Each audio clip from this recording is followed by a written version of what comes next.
What's up guys, and welcome back to another episode of Dealer School. So the previous two videos I teach you how to do a riffle shuffle and I taught you how to pitch cards like they do in blackjack and poker. This week we're going to try a little something simpler. So every dealer has to, when they're on a dead game, spread the cards across. It signifies the game's dead and it gives a fair advantage to the players because they know that all the cards are mixed up. On certain games you do spread face down, that way there's no advantage, but you do have to do a reshuffle at that point. Other games, such as some poker games, like the carnival games that they're called, which are games like Mississippi Stud, High Card Flush, you do the cards face up.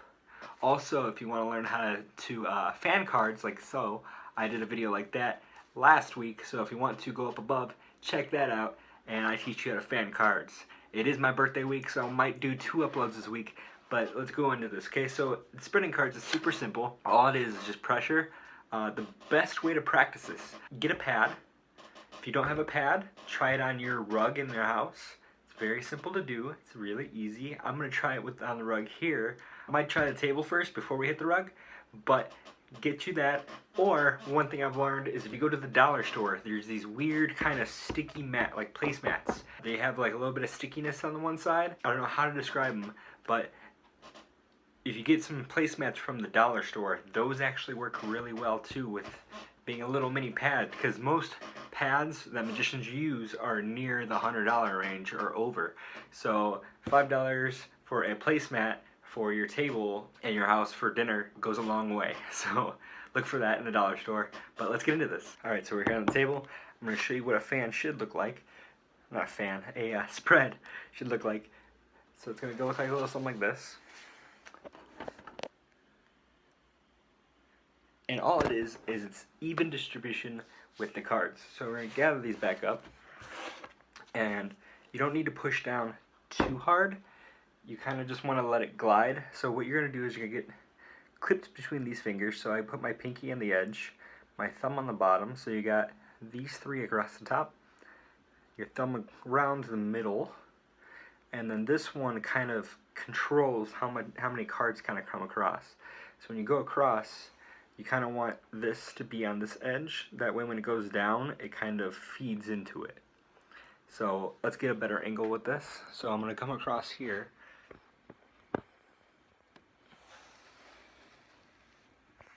And it kind of feeds it. You get this nice even spread. It's very simple, super easy.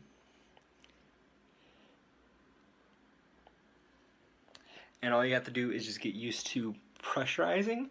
Most times, depending on what surface you're on, this is a harder surface and it's got a little bit of stick to it compared to most tables, but you will have it to where it either clumps or there's not enough.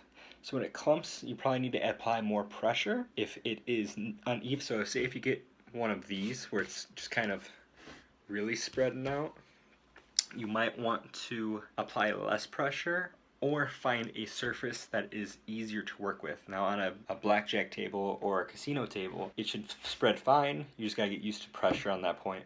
But when it's to a table like this, say if you're doing magic, you really want to kind of just find your bounds. You don't need to perfect the spread when you're trying to just show cards off. So when you're going to sit there and show, hey, every card's different, you want to use a table.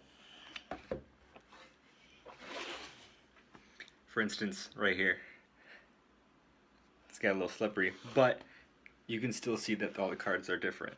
You don't have to elaborate or you don't have to make it perfect. Everybody sees it and gets the point. So don't make it an emphasis to do it, but when you are a dealer, it does look nice if you know how the cards are spread, because it does attract people to the table, which means you are going to get tips and you're going to have a good night. That is the basics of spreading cards, but it's always a fun thing to practice, always cool, and it's always really appealing, especially if you're just sitting there and you are eating with friends. If you're a magician and you're eating with friends and you have the cards spread across the table or just shuffle, people are like, oh, you do magic? But it is one of those things where it's visually appealing and it asks the question, what does this guy do? Also, one last tidbit, because I forgot about this. So say you get your card spread down. So you got this down, okay? One of the coolest things you can do, and this takes a little bit of practice too, is you're going to take the end card, okay?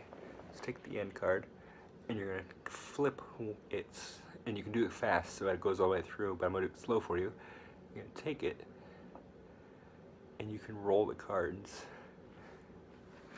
And it gives it a nice flair, especially if you're at a table for a casino and you want to get the cards up. So say if someone walks up to your table and they're like, hey, I want to play. Alright.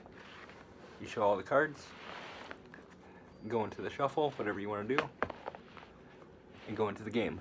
Or if you just want to have some flair when you're doing your magic, you can even sit there and take one card, place it on top, let it sail across. Do something cool like that, but it adds to your skills and it looks really visually appealing. That is the simple tutorial for this week. Thank you guys for watching. Please hit that like button, comment below what different skills you guys want to learn next week, and be sure to hit that subscribe button and hit that bell notification. That way you get notified every time I post. Thank you guys for watching, and I'll see you later this week.